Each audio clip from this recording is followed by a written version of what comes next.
Hi, and welcome to Season 2 of the Team Deakins Podcast, a collection of informal conversations between Roger and James Deakins and a guest.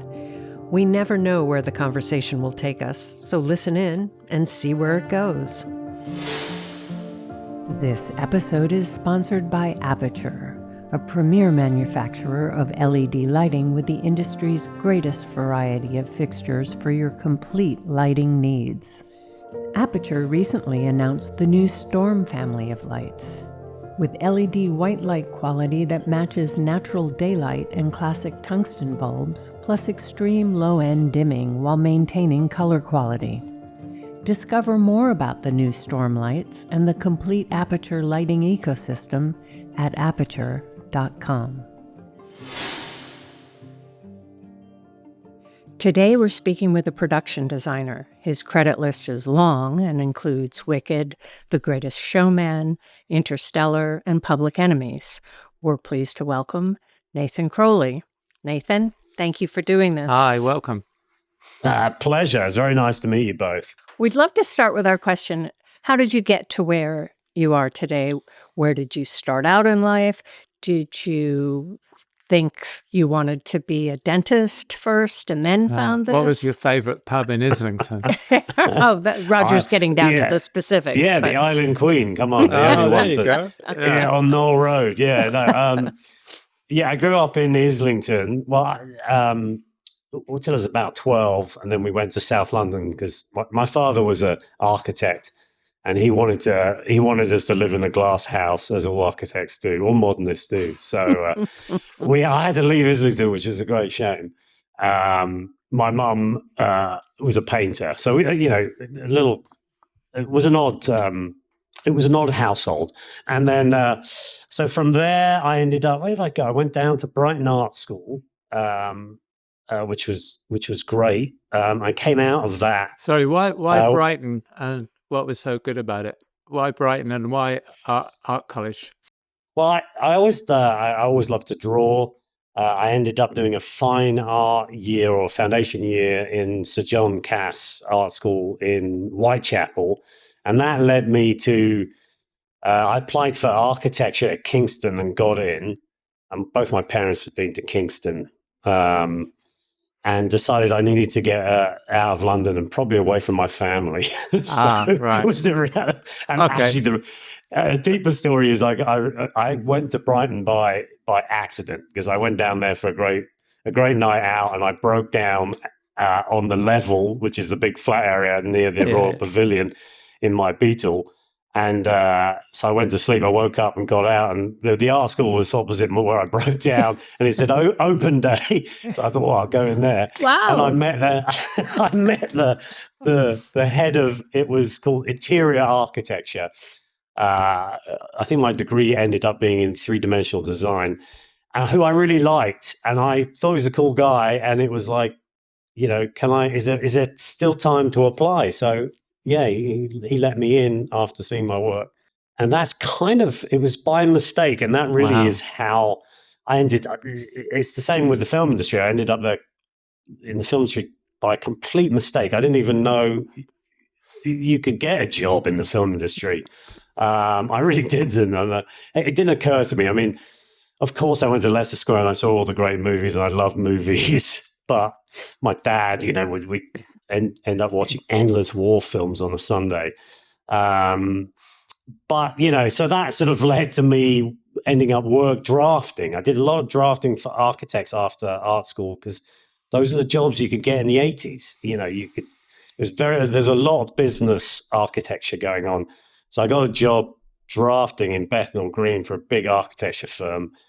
And frankly, it was just so dull. I had to, there was no humor. There was no fun. There's no passion. So I quit and had some friends in Los Angeles. So I went to Los Angeles. I guess the real story is I was thinking I'd be a secondhand car dealer and buy some sports cars in LA and drive them to Florida and ship them to England and sell them on the docks. But anyway, I ended up in LA And I bumped into a guy from Brighton in a bar opposite Paramount. And he said, it was Joe Hodges. He said, I just got a job on this film called Hook. And they're desperate for people who can draft. And he said, I remember your work. You can draft. Like, come and meet a designer. So it was totally by just mishap and luck. And Norman Garwood, who was a designer on Hook, who'd done Brazil, I think he liked football and he hired me. Yeah. Great. Wow. But what I did know, when I remember, because they were in the MGM, the old MGMs, it was TriStar at the time. And I remember my first day, and I walked down the main drag of MGM, the old MGM, and there was stage 30, stage 27, stage 15. And they were building like Hook ship on stage. I think it was 27. And they built a water tank. Hook ship was like up to the grid. The water tank was leaking because all water tanks leak. We all know that. And then it was chaos. And I remember thinking, oh yeah, this is where I belong. I belong here. Wow. So that's, just a sort of, and then how did I actually learn how to make films? At the end of Hook, I knew nothing. And I'd just been working on Tinkerbell's oversized furniture because there was very little CG back then. So everything had to be huge for her. So that was fun. And then Norman came to see me in my drafting room and said, you don't know anyone in Hollywood, do you? I said, I don't know anyone in Hollywood. And he said, I'll get you a job next door on this film called Bram Stoker's Dracula. Wow. So he got me a job. Norman was just brilliant. And so I went next door. Dante Ferretti at the time was designing it. Mm-hmm. And he didn't end up designing it. Tom Sanders ended up designing it. I was sort of in this interim. So I was sort of assigned to second unit with Roman Coppola. And really, that's how I learned filmmaking. I spent 11 months doing second unit as their art director, kind of learning all in-camera tricks, which actually I still use today. It's still a passion. Puppeteering, miniatures, mirrors, ghosting. I just love it. And that's how it all started. Wow. Wow. It's great to hear just sort of chance. You might have been in car dealership if you hadn't have met your friend in the pub opposite. I wasn't very good. So I bought an old Porsche 912 when I was in LA, and I drove it across the States, and its number plate was 007. I was very keen. Oh, great. 23-year-old. And I shipped it to my friend, and he sold it. But we were really bad secondhand car dealers. So, so I was very lucky because I was very low on cash when I got that job on Hook. It's pretty amazing too, though. You started on such big movies. Yeah. Maybe you had a little part, but it was a big movie. The rest of us started on these tiny movies. Build up to it. Yeah. And then, but I'm really interested because we watched, I think it was the first film you designed. We watched the other night called Sweetie Barrett. Yeah. Which is far from Hook, right? It's a wonderful film set in Ireland, right? I don't know which part where it was actually shot, but it's a wonderful film. And it's really interesting. It was your first film, but it's got so many people in it. And it was their first film. Like Cillian Murphy and Andrew Scott and Andy Serkis and Brendan Gleeson. They were all kind of really nobodies. Young, right? we're all nobodies. What happened? So what happened after what happened is, I sort of had this incredible sort of fortune again. Not that Sweetie Barrett was unfortunate particularly, but I kind of, after Hook, I was like, I sort of teamed up with the designer, Tom Sanders, who would, I'd go on films with. So he made me an art director pretty quickly. I had there's a bit missing in between because I did actually work for people like Abel Ferrara and stuff like that. So I kind of had this sort of crazy film education. And then Tom took me on Braveheart as an art director to Ireland, which was fantastic. And then I decided I needed to. It was at that point I thought, I've got to design. I want to be in charge of the film. I can't actually. It's not in me to do other people's design. And so Morgan O'Sullivan, who ran Ardmore Studios in Dublin, said, "Well, why don't you stay here? Because there's lots of little films here, and there's no designers here." So he set me up in an office at Ardmore as the sort of the young designer, and they liked the name Crowley. They didn't, they thought they could make me Irish. Like you're local, yeah. Yeah. And so that's how we got into Sweetie. Wow. So you say you don't like to do other people's designs. How do you reconcile that with working with a director? Because aren't you kind of doing his design? How does that work? Yeah. Yeah, no, I mean, that's a completely fair question. You have to,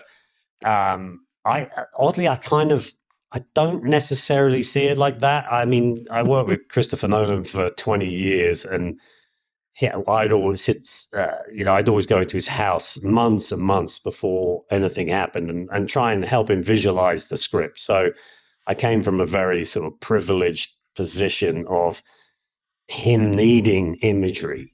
Mm-hmm. But yeah, that's a fair question. A lot of people have a very specific view of how a film should look. A lot of directors always very specific landscape view, or because there's a lot of emotion in what that might look like.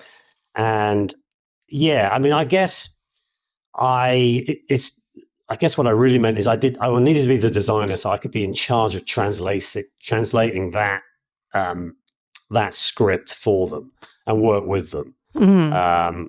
And I guess I needed to be in charge of my department. I mean, I guess that's how it goes. And it's always been, you always have that sort of, the worst film you can get on is where your design taste does this with a director, mismatches, and that can be, so you have to be very careful. You guys know this perfectly well.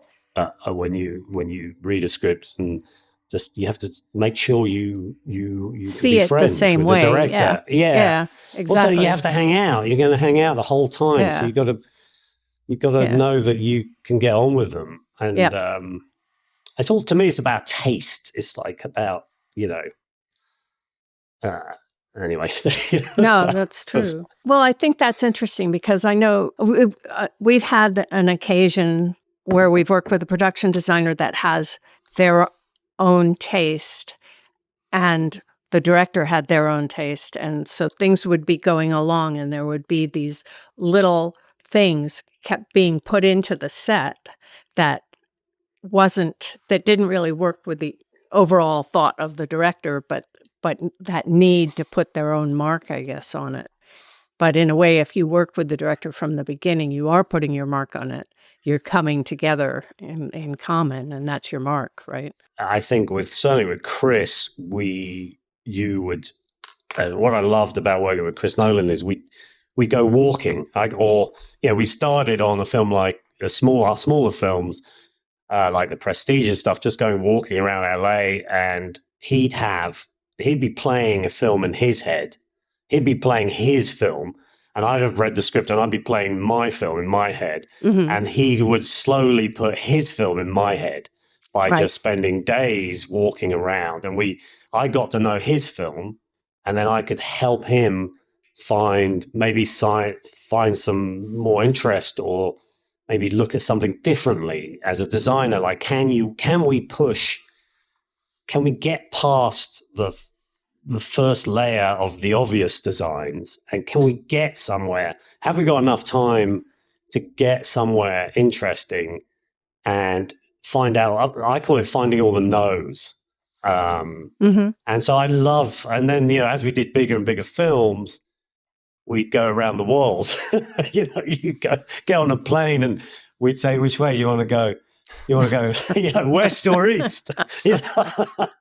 And we'd go like on Interstellar. We went to Morecambe Bay because we just wanted to look at a big body of water, but you just got to go and stand something. You're not going to film there, but you just need to go and stand in the middle of a body of water to figure out, like, oh, just talk about a water planet. Like, how can we logistically do that? And so I was sort of, as I said, I sort of privileged to do that for many years. And then I was, for years, the other films in between Chris Nolan films were difficult because I had to readjust my head to deal with different directors and respect their process. And I couldn't apply, as we all know, just because you've worked on these films, you can't really apply them to other films. You have to be a little bit sort of versatile, and you have to look at the people you're working with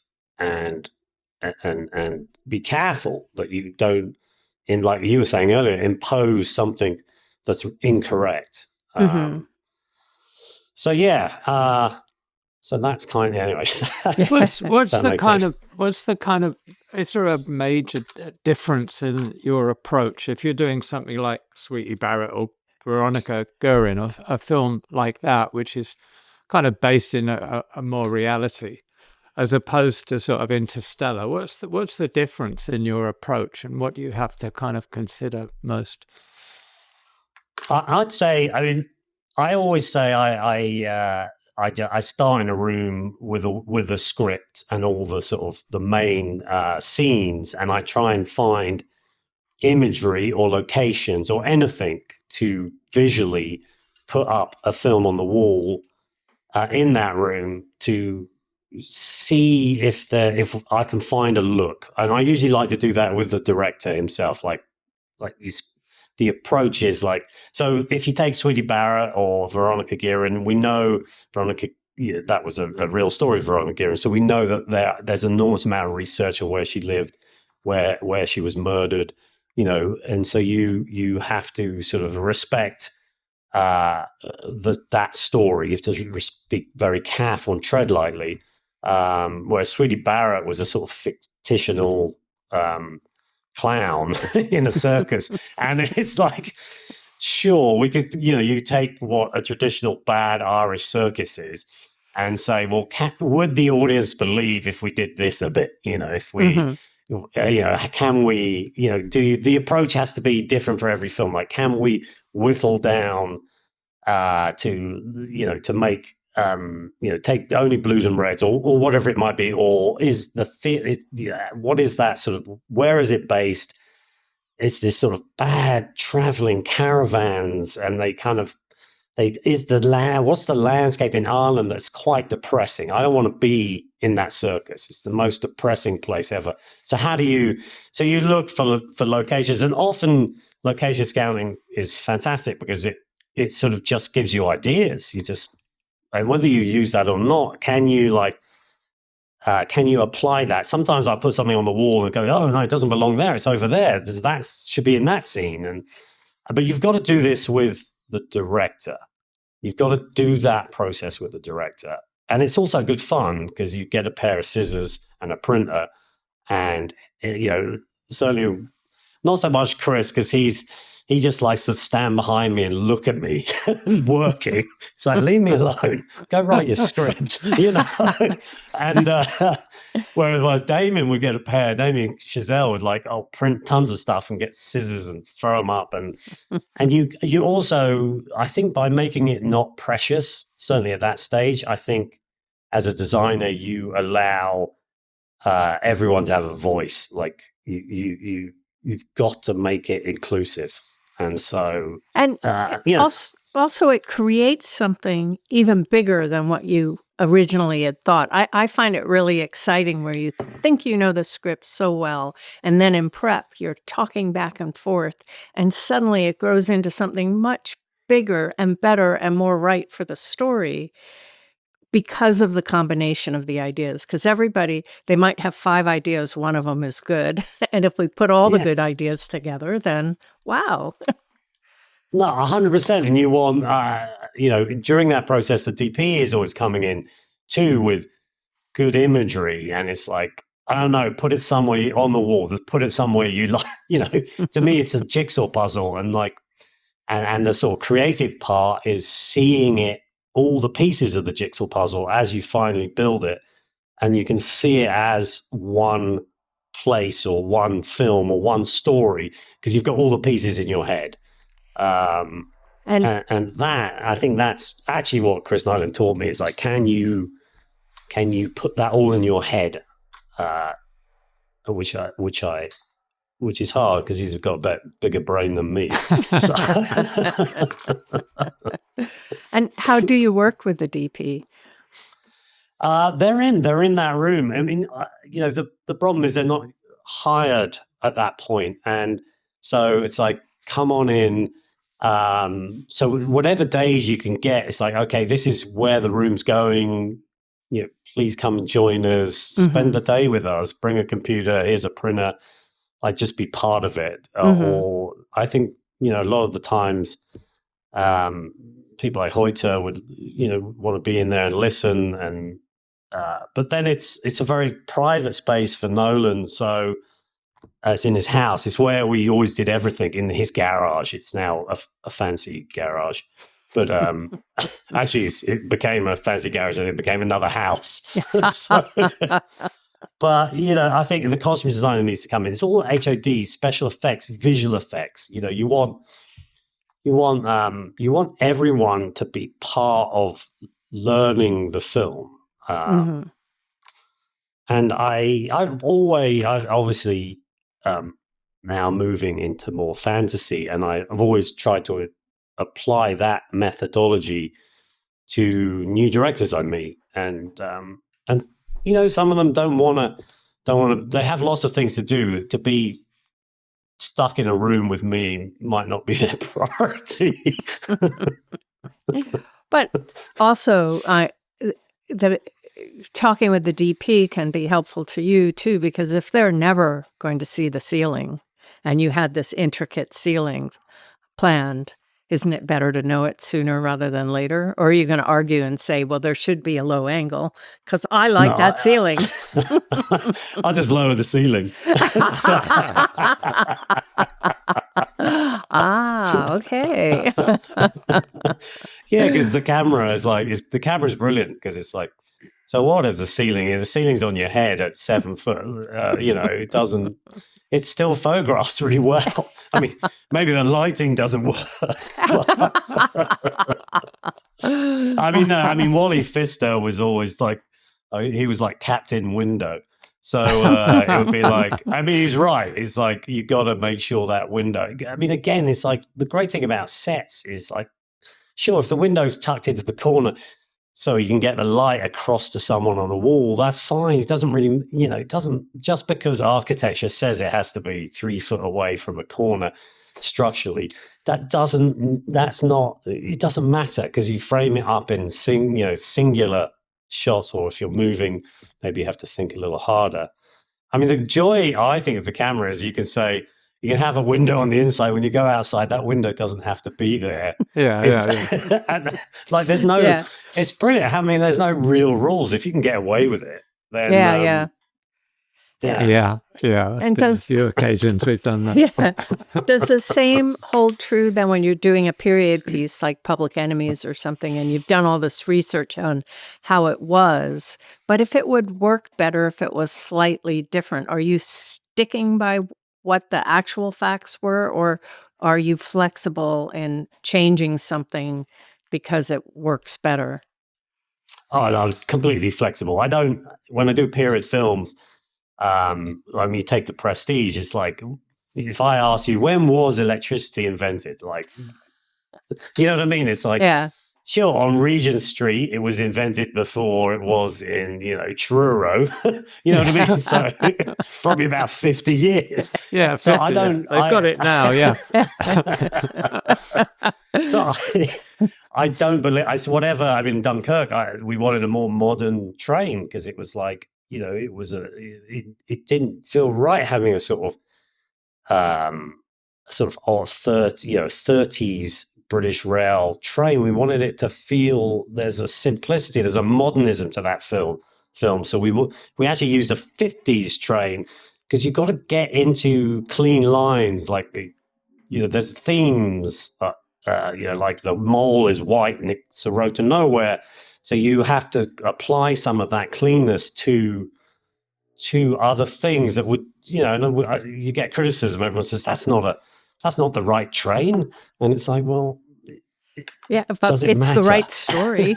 Why aren't you focusing on the story? Yeah. That's interesting. I must ask you, just while you mentioned Dunkirk, the number of boats going to the beach.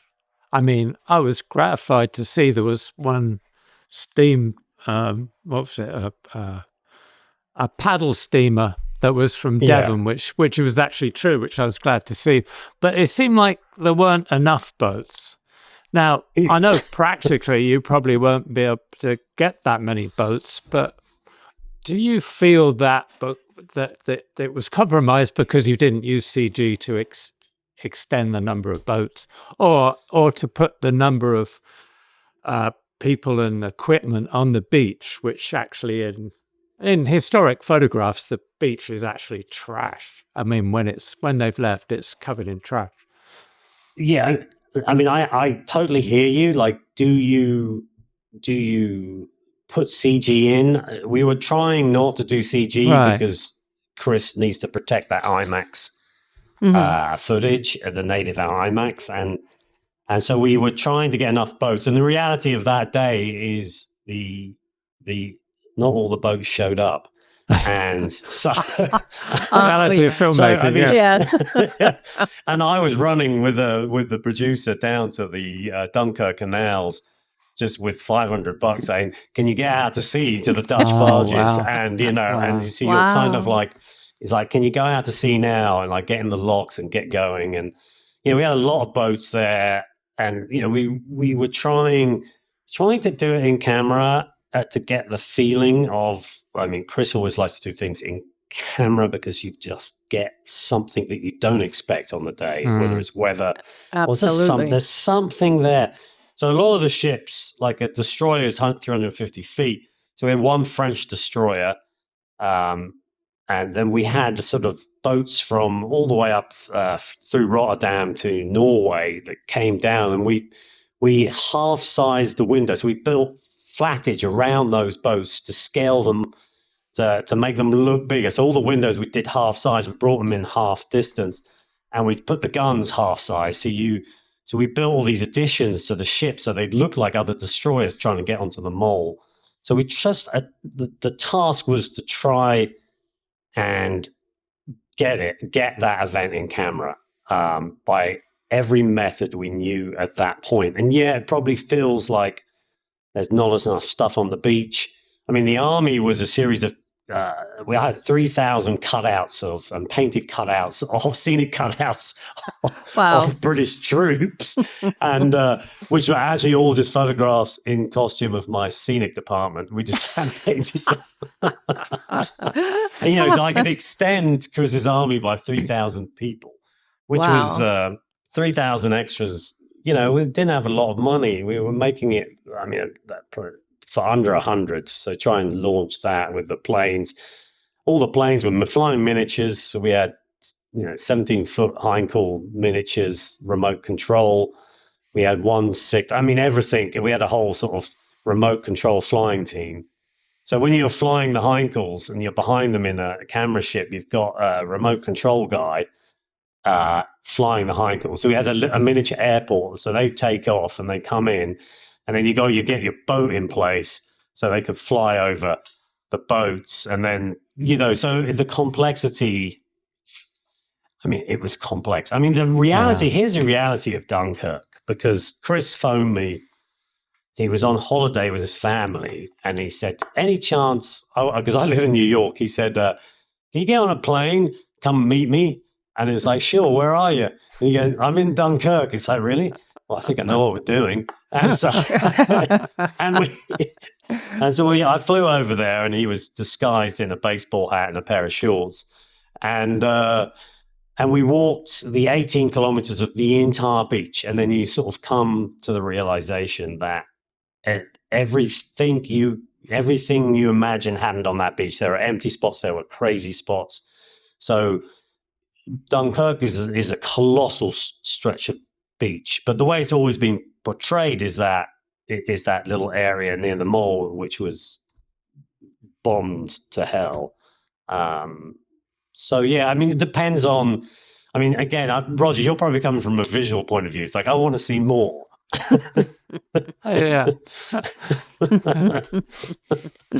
No, I just wonder how much is practical and how much is an aesthetic choice that, that the end sequence of just flying over the beach, this endless empty beach, was that an aesthetic choice? Or a necessary choice? Yeah, No, I think it's aesthetic. I think it's funny, we went there and we thought, we saw the little sort of small seaside town that has 3 stories, and we sort of, and then we looked at that and we said, we can do a lot of the chase stuff here, and that's going to look good. And we run out to the beach. And then as we sort of discovered the film, it's like, I don't want to see the seaside stuff. I want to see the industrial beach, which is just a giant flat concrete space where you see them give up and go swimming in the sea, and where the fishing boat is. It's kind of a hopeless place, and it's a hopeless situation. So I think we sort of discovered we didn't really want the French army shooting their horses. We needed a sort of modernism to it. Yeah. There's this more sort of surreal quality to it because it's kind of minimalistic. I mean, so that's why I'm saying I wondered how much was aesthetic choice. Well, I mean, I got really into Red Desert when I was. Oh, right. Yeah. And so I tried to. So the scene where we had to land the Spitfire, and Tom Hardy he kicks it. He's right. You realize he's getting arrested.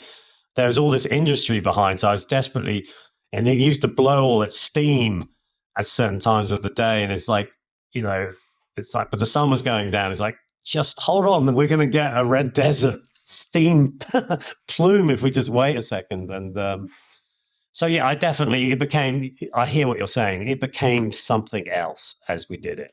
So, when does, when you're discussing with a director a film and the film sort of becoming visualized in your heads, when do the practical problems really start to affect the aesthetic choices? I'm thinking now of, say, Interstellar. There were so many kind of complex sequences in that film. I wonder how that was approached and developed.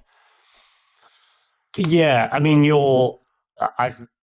as you sort of get into a design career, you have to try and leave your practical head behind because it's going to hurt your creative choices. And you have to think, I know everyone's saying this is impossible, but I mustn't listen to that. And so I got to answer your question about the practical concerns I try and leave behind. And I know there's a solution because I have a very good crew. And I know if we sit and look at a problem rather than giving up, I think you can always find a solution by concentrating, which I've sort of only really just discovered recently, if I was honest. So, but yeah, practical concerns of Interstellar.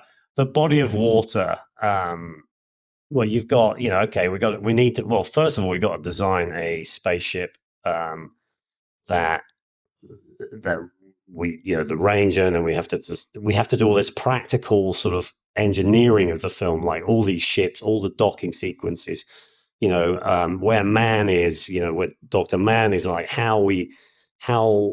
where are all these places? So you have to sort of build.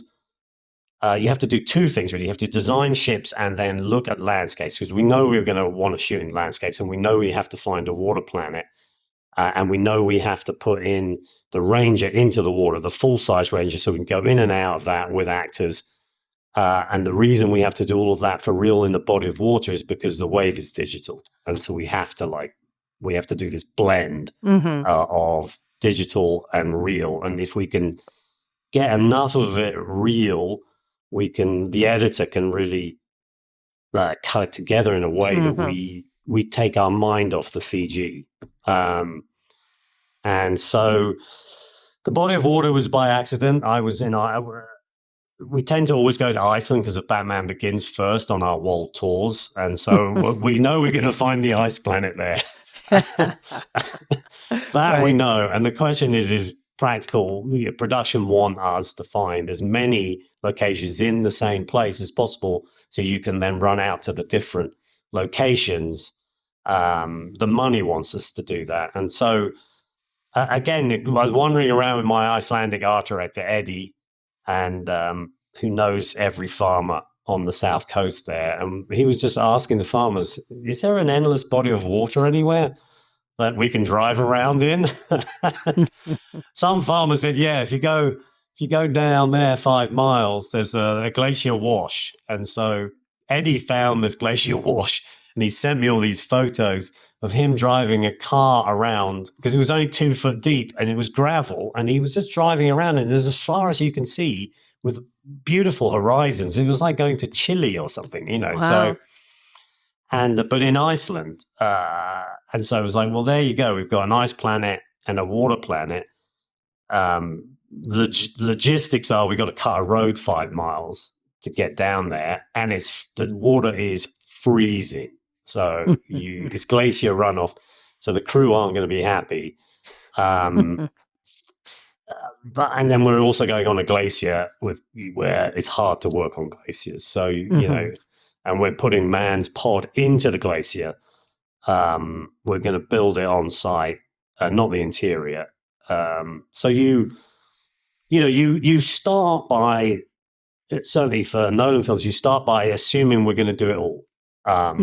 And then when you butt up against something that you can't do, then you call in VFX or special effects, or you break it out and say, okay, we're going to do that separately, and we're going to push that to, wherever it is, the studio, and we're going to pick that up there. We're going to take those pieces, and you sort of plot the scene together with some help of the studio. And this sort of goes back to looking at your crew and saying, well, are these people okay with going up a glacier? Because some people don't want to do that. And so when I'm doing a lot of fantasy musicals of all things. I can't take a musical 300 dancers up a glacier. So you have to look at it. It's like, well, I can't. I can barely take them to Norfolk to a tulip field, So, so you have to, and they need 300 trailers, and you can't, So you have to, if you're going up a glacier, you got to size down your crew to sort of essential, and it's hard. It's hard, and I would say I'm glad I was a younger man back then. Aren't we all? The things we did. So how about the opening sequence? I was always intrigued about the choices for that and the location for that. The farmhouse, yeah. Well, here's the thing about, okay, we're set 50 years approximately, it's never really discussed in the future. So design-wise, like, do you do a farmhouse of the future, right?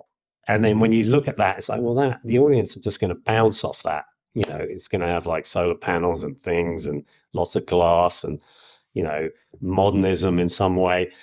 Whereas really we needed to again, I was walking up in Canada a lot with Chris. We go walking when we walk all day. And it's like, no, that's not going to work. So we discussed these things. We needed a slice of sort of Andrew Wyeth and Americana. And for me, I was saying, yeah, because there's no place like home, and you're giving up something, story-wise. So we have to do an Americana image in the cornfields. It's Days of Heaven, or you know what I mean. We have to put this. So there's a loss. So you design a farmhouse, and it really is sort of the white farmhouse with the porch and the fields of corn. And I knew we were going to build the farmhouse because the landscape is there's everything, and you've got the Rockies. So we went scouting for that beautiful sort of rolling hills with the Rockies in the background. The reason we go wandering is, you meet the farmer and you ask the farmer if he was going to build a house, where would he build it? What's the most beautiful spot he's ever seen? He's lived there all his life. So it's, so these things develop because you spend time in a place. And then the practical side of that was the corn. There was no corn in the most beautiful space. So it was like, I remember talking to the farmer with Chris, it's like, can you go corn this far north? And did you plant corn? Yeah, we planted 500 acres of corn. Wow. And when I say we, I mean that farmer did. He said, and we had, obviously, we're practical people. And so we had a backup cornfields. It's further south in case the corn didn't grow, because it didn't look great. Yeah, I mean, we planted that field and the farmer was saying, it might fail. So I put the house on blocks. So if the corn only got to a certain height, or if it did go to 8 foot, I could lift and lower the house. Wow. Because it was like, we have to get the porch and we have to see over the cornfields. These are important. Otherwise, why be here? So we grew it, and I was very, very worried because it was about, 6 inches, about 4 weeks away from shoot. Wow. And it was like, oh my God, it's going to fail. And then the farmer came to me.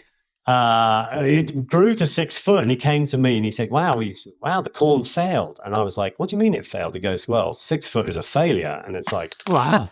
In farmer terms. I know. Yeah. It's like, you could have told me that 3 months ago. Because if it had gone to 8 feet, I would have had to lift the house up and then build a bigger, it would have created other problems. Yeah. Wow. But it must be also, that's an enormous risk, just because the film schedule, I mean, films that size are notorious for slipping schedules and stuff. I mean, you had to shoot that within a certain couple of weeks of window, I'd have shot. Yeah. Well, it comes back to luck, doesn't it? Yeah. But then you did the same thing on Wicked, right? I believe you planted 9 million tulips or something insane. Yeah, that was a harder thing because I'm convincing. I mean, I knew we could do it, and we found the tulip farmer. I knew we could do it. I was very confident. I needed to put it into Norfolk because I needed flat landscape with no trees, because Aussian trees are circular. So I need nothing. I need big Norfolk skies that are pinkish. There are lots of themes here. You know what I mean? And you want that landscape. And when you go to the wash, it's like this sort of thin nothingness, and you focus on the rows of color. And then the other theme, the reason we picked tulips is because it's all the colors of the rainbow. So John Chu, who's brilliant, was like, I'd love to grow the tulips, but I was alone. He had enough problems. I was trying to convince a table of 20 people that growing tulips was a sensible, rather than CGI. There's plenty of CGI tulips in the film, but let's get real ones as well. And they were looking at me like, I didn't have Chris Nolan next to me who they would say, yes, of course we're planting the tulips. They're all saying, we're never going to plant the tulips. So you are alone. But I remember sitting in that room thinking, none of you have to do it. I'm the only one who has to do it. So, so what's the problem? Yeah, it's on me, and then luckily Donna Langley came in, and I was presenting to her, who I know her from several other films, and she looked at the tulips. She says, I love tulips. And it was like, me too. I said, I want to grow those. And she said, what a great idea. It'd be really nice not to have CG tulips in the film. Oh, brilliant. Wow. Yeah. But were you sweating up to the day of the shoot? But also, don't you only have a limited amount of shoot time? Because tulips, when they go off when they get old. Yeah. The way we got around that is I knew Munchkin Land, it was actually John's idea. We had, all these dancers for Munchkin Land. So I knew it had to be a back lot. And so John actually said, well, if we sink it in the field, then we can have embankment. We don't need to see it in the tulip fields of Norfolk. So we can do all the scenes leading up to it in Norfolk with second unit. And then if we sink the field, the embankments of the Munchkin Land will become 35-foot practical sykes. And we have to then just grow a separate amount of tulips to put on those embankments. So we then had 600,000 in a greenhouse for these set. God. So the actual tulip field then was a sort of smaller shoot in on location, and the bulk of the film and the scene was done on a backdrop. Yeah, well, in a field in Tring. Right. And so, but it was like, it was great. I mean, John was like, yeah, that's a great idea. It's like, yeah, of course, we sink it and we have these embankments. We have backings, 360 backings, and we're building giant ramps. And it allows the crew and all the dancers, you've got to sit them in a comfortable backlot. And with dancers, they have to be protected. Otherwise, it's just, you're doing these in one takes. That's what I mean. You have to look at what you're doing. It's a big learning lesson for me doing musicals. It's like, oh, yeah, you have to think about them as old MGM backlots. So, yeah, it kind of all worked out through sort of push and pull. And, I think it's this blend. And then Pablo, who's the VFX supervisor, blended the running into he had to cross from our practical set embankment to the field. So he stitched it together. And the joy of those stitches are we have real photographic material for him to know what it looks like. So when he's creating it, there's the photographic information of both the field and the set that he can then link. And I think that's worth the effort, So, yeah. But was it fun doing a musical that wasn't really based in reality, so to speak? Was that fun? Even Interstellar, in a way, is based in reality, isn't it? Slightly skewed, but yeah, no, it's been a fantastic. I'm sure you guys feel the same way. I sort of got as I got older, I realized I needed new challenges, and I had to open a door into fantasy. I wanted to try doing more practical sets in fantasy, in that fantasy world building area. And, Chris is going on his march. He was, you can see at Dunkirk, and then you can see not so much Tenet, but Oppenheimer. You can see where he's heading. And I really felt I had to try something new, because you've only got so many years in films. And so... and I'd done Greatest Showman semi-accidentally, which I really enjoyed. I never thought I'd ever do a musical. And then I did Wonka. And then when Wicked came up, it was like, okay, it's sort of unbelievable to be asked to design Oz. And it's like, and so that it opened a new door, and I really glad I stepped through it. But it's been a lot of lessons learned from me about the needs of a crew who make musicals, so and you're also creating this fantasy that's based on such a well-loved movie where pretty much everyone has seen the original Wizard of Oz. So that's your jumping off place, but you're also making something completely different. So how did you juggle the two? I think Wicked was, it was like I was saying earlier, is to try and push through. There's all the obvious and the no's. It's very hard design-wise because so much has been done. Like if you look at Munchkin Village, it's like you got to do a Munchkin Land, and you don't want it to be like the Hobbits. You don't want it to be, like a alpine village. There's so many potholes on the design road that you have to reach. You have to reach as far as you can into something new, which is very difficult. Luckily, I work with my wife as well, and she's my conceptual illustrator. So we sit together and we go, boring. It's like, that's been done. That looks like a Swiss village. That looks like, so Munchkin Land. So once you sort of the naivety of going into it, thinking, oh, it's going to be wonderful, it's Oz, is difficult because you have to sort of get into the Emerald City too. You have to go in there and you have to make sure that audience doesn't question it. And I think, and they concentrate on the narrative and they're looking at the story and the film, and they're not looking at, you know, something they don't believe in. Like Emerald City has to be something they haven't seen before. Or I think the other thing we learned a lot about is tapping into some kind of nostalgia, that you can give people something that sort of puts one foot back in that camp, that then people are happy. Because they can feel really betrayed if you take a favorite and you don't keep that one foot in the past, but it's something completely different, and then they'll become angry because, wait, you've just ruined it. But I thought you did a really good job of, I believed I was back in Oz, but I also believed I was in a new experience, and it kept me interested. So, well I'm done. glad, yeah. Because, I mean, I love that film. John Chu, when you go on one short day, when you land into Emerald City and you go to Wizardmania and there's that insane dance around the fountain, I think John Chu is like just an amazing director that he could put that together. Because it's such dance fantasy, and then there's so much going on, and then boom, you're inside the Great Hall, and it's just an intimidation palace, you know. So there's, I always say, I think it took all the other films I've ever done to be able to make Wicked. Yeah.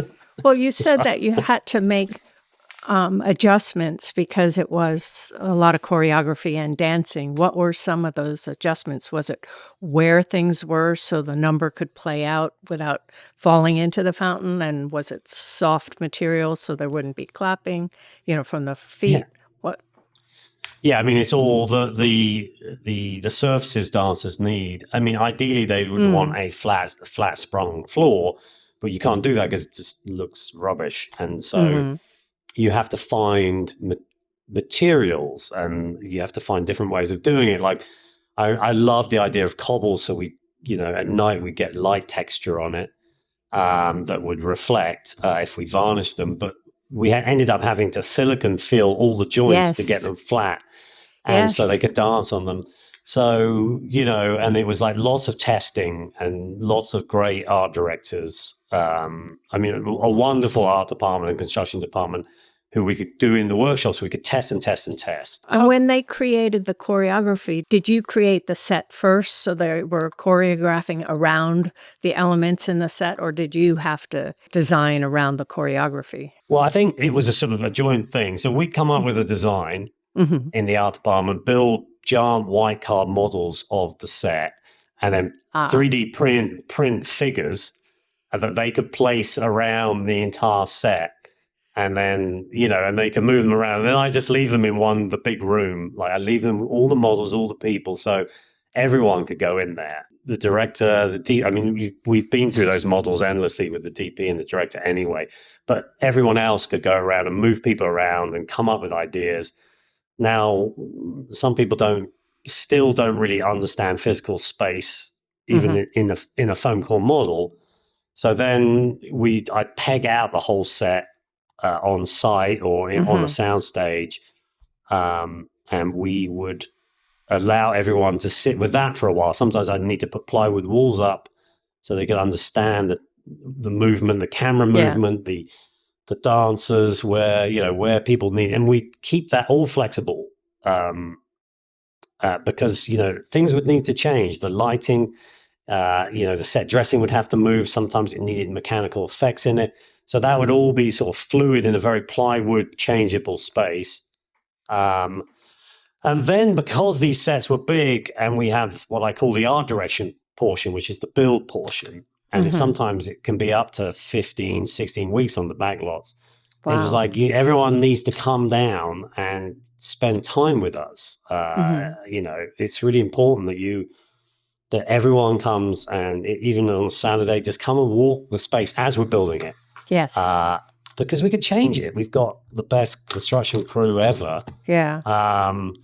and we can manipulate and change it. If it doesn't work, or you've changed the dance, which is inevitable, that sort of sculptural period of the build, you can change the set, you can make it better, you can make it work for everyone. And so we need lighting cranes in there. So I needed the gaffer would have to say, I need to cut a big hole in the back of the set, because we've got to remove the backside of the library. And then it's like, that's fine. We know what the library is. So Pablo that's where we should be using visual effects, is to like take out the crane, So, it's very much, I'd say Wicked more than nearly every film I've done. It was all HODs everyone was pulling their weight. Mm-hmm. We had water sets. Shiz was a water tank, which I'd learned about on Hook because they leak. So, so you weren't surprised. Yeah, this one leaked. But yeah, I think, you guys know, it's like you have to be flexible and fluid, and that's why you have to leave your practical head a little bit away, because you can't get upset about change, because that's part of the process. And just because you built it doesn't mean you can't like rip a bit off. That's actually a really good point, because it's hard to learn that, because you put so much into creating your part. And then when it needs to change, it oftentimes needs to change for a very good reason, but it's hard to let it go. It's like, wait, why didn't you tell me before? And wait, this is good. It's a good thing to learn, I think. Yeah, film doesn't work. It's not like putting up a building. It's like, it doesn't work like that. It's like, it's absolute chaos. And then... and then you're done. Yeah. How big a crew did you have? And how do you maintain an overall aesthetic when you've got so many people involved? And it's, almost when you look at something like Interstellar or Dunkirk or The First Man or something, the look of it is quite kind of clear. It's sort of like less is more kind of philosophy. But something like Wicked or Wonka, it's like kind of more is more. It seems like an enormous amount of stuff in the frame and the details. You know what I mean? How do you maintain a controlled kind of look over the whole thing? I think it's sort of instincts to know where you have to be at the right time. When I did Public Enemies, I learned an important lesson from Michael Mann. We built this one set, and he looked at something way up in the ceiling, and he said, "Are you happy with that?" And I said, "No, I'm not." And he immediately found it the minute he walked on set. And I said, and he goes, "How come you didn't do it?" And it's like, you know what? I don't know. It's been bugging me for about a month. Oh, wow. And, wow. and he's bang on. And it's like, you realize you have that instinct. You just have to sort of listen and figure out where to be, which like, I know where the painters are at. I know where the mold shop. I have a lot of very good art directors. Rod, who you know. Oh, yeah. Being one of the best. And so you have people you trust, like Rod. I have a scenic painter that's been with me since Batman Begins. I trust to fix. I have these fixers everywhere. And then it's the gaps in between that I have to get to where I don't have those people. Right. And so, I've sort of assembled this crew over 20 years. I'm sure you guys are the same, where I like have an Icelandic art director. We travel, and you just have people you trust, because you have to know that you don't want to walk into something. But it's difficult because you've got the shoot crew. When you're shooting, I got to be on set for the first couple of hours, and I got to get away once you turn over. And then I've got to get around the shops. It's the construction shops that are key, because, we draw everything in the art department and we model it up, but we can change it in the construction shops. When we sculpt stuff, it's like, no, that's wrong. Let's change that. So, so it's about getting around all the shops. And then you've, of course, got set decks. So you need a good set decorator. and you need a strong prop master. I mean, we had at one point we were running like 1,000 construction crew on 3 back lots, and it gets tricky because you cannot mess up because your payroll is too big. Your construction manager, you can only run that many people for so long, otherwise you're going to get fired. That's the bottom line, yeah. Wow. Do you I don't think I've seen it, but you did a film called The Lake House early on, which you actually built a house on a lake in the right location, and then it was knocked down after finished shooting, which I looked at pictures of the house and thought, it's a really nice house. Do you ever get depressed when you see your sets destroyed afterwards? After all that work. No, not at all. I'm like, I walk away, and once we wrap, it's like, you wrap camera, and the Lake House was very interesting because the film, was about an architect who built this glass house, and his son was the architect had died, and the son had this sort of distant relationship with him, a bad relationship, but he had this sort of love affair through the mailbox, which we leave alone for now. But my dad was an architect. We lived in a glass house, so he was a modernist, and so it really intrigued me. And it's like, I never really liked the glass house modernist design, so I sort of mixed it with the Regency glass houses like Kew Gardens, tried to put decoration into it. Mm-hmm. So I was really for me, it was like, I'm going to build a glass house on a lake. The problem with that was, my argument to the producers was, the film's called The Lake House. We have the whole film here, and I need to build this house because we can't just have a cabin by the lake. It's not the story. It doesn't serve the story. So I have to spend all of my budget building a glass house, and I can do the rest on location in Chicago. I'm in Chicago, tons of locations. We just have to do it all on location.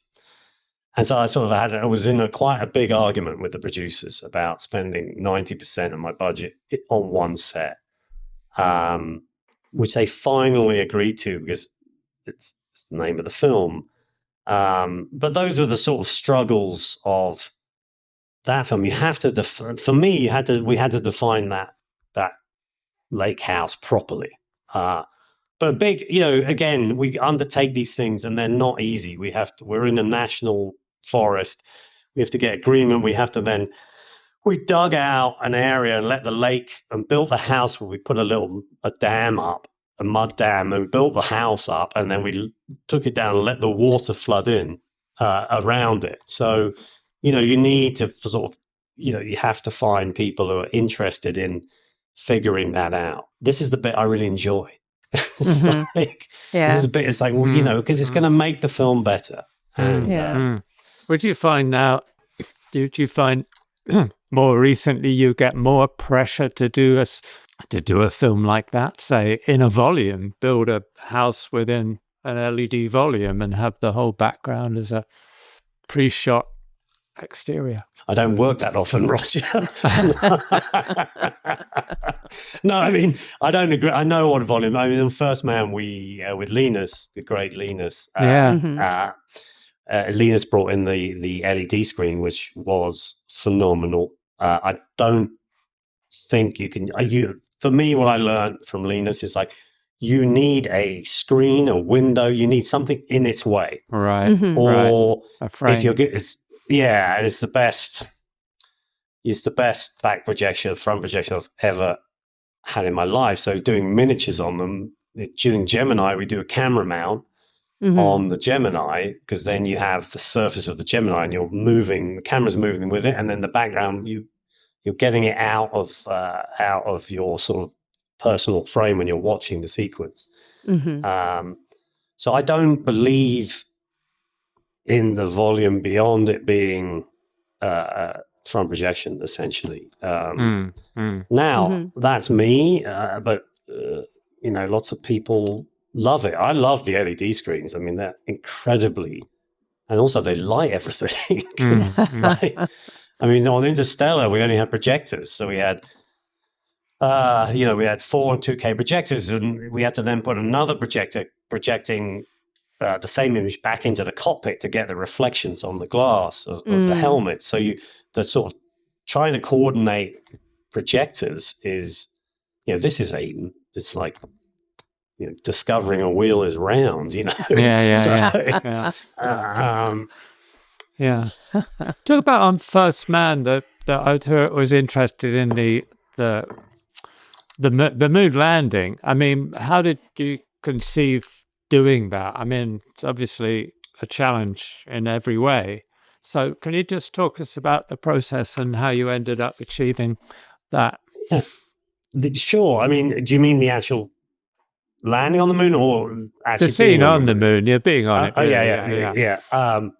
So, again, it started with Lena saying, I need the biggest light and I need it 200 feet up, so it's like, and he's not wrong. It's like, that's okay. We're in Atlanta. I said, okay, so we're going to be outside. We know that. And there was a big push, as usual, around the production table to shoot in the parking lot, which we know we can't do. Right.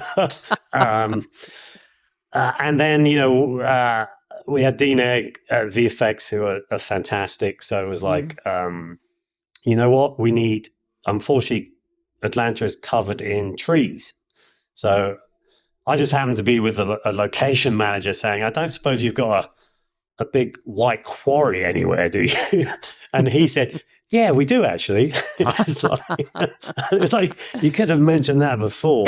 Wow. And because I tend to, as a designer, I tend to park things to one side that are like too complicated to start to figure out. Let's just sit on that. Let's not try and solve it. The difficult stuff usually is parked at the back end of the schedule because no one wants to deal with it. So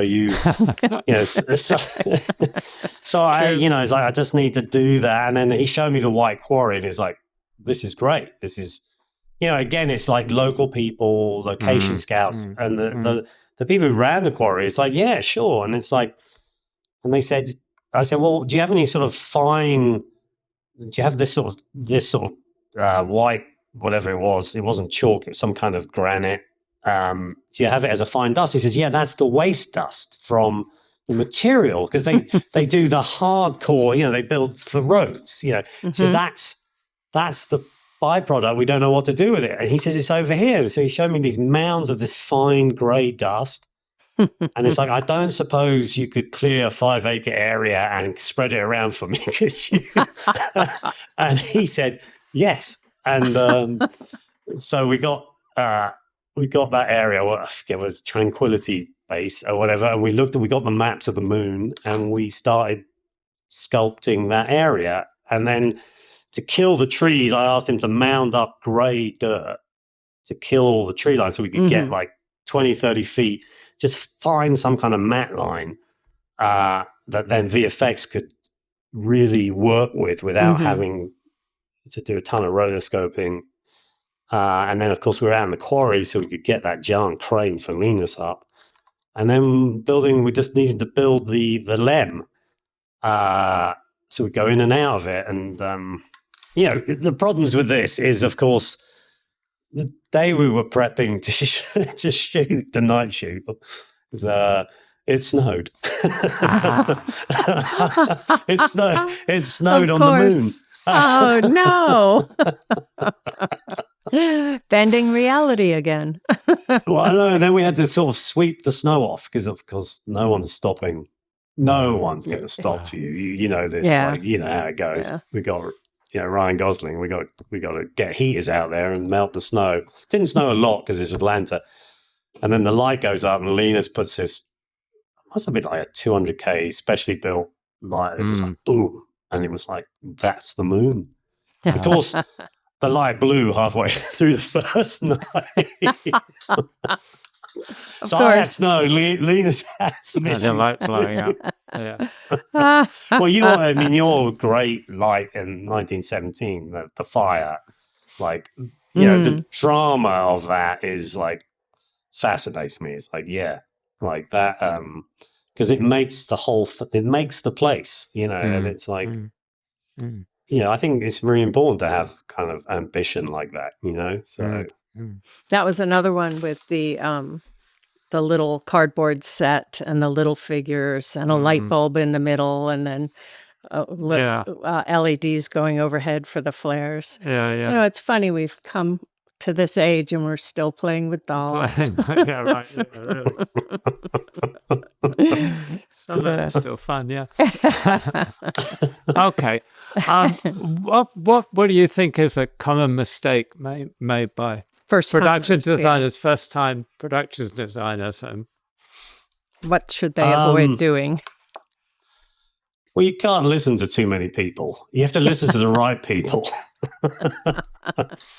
And I mean, it's nerve-wracking. I mean, I definitely spent the first 20 years of my design career being a little bit, I was the young guy, and it's like you can get intimidated, and it takes a little while to find your thing, what you like, and how to find design, not as a singular set, but as a film. The thing about making films as a designer, it's hard to get it all in your head, like to get the whole thing. It's very, very difficult to try and get across the whole picture and push it forward. That's why I don't have any hair.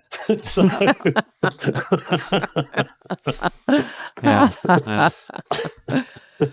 Well, this has been great. This has been really good. Thank you so much. Well, thank you guys. It's odd that we've never met. It's like so weird. Yeah, the business is weird that way. But you've done amazing work. Really amazing. Well, likewise, it was such a joy to come on this. All right. Perfect. Thank you so much. Thanks, Nathan. Yeah, nice to meet you both. Yeah. All right. Take care. Take care. If you'd like to sponsor the Team Deakins podcast, let us know at pod@teamdeakins.com. Thanks for listening. If you want more information and further discussion, check out the forums at www.rogerdeakins.com. Becoming a member is free, and you can ask follow-up questions there. And be sure to subscribe to the podcast for more new questions and topics. Also, check us out on Instagram at team.deakins. See you next time.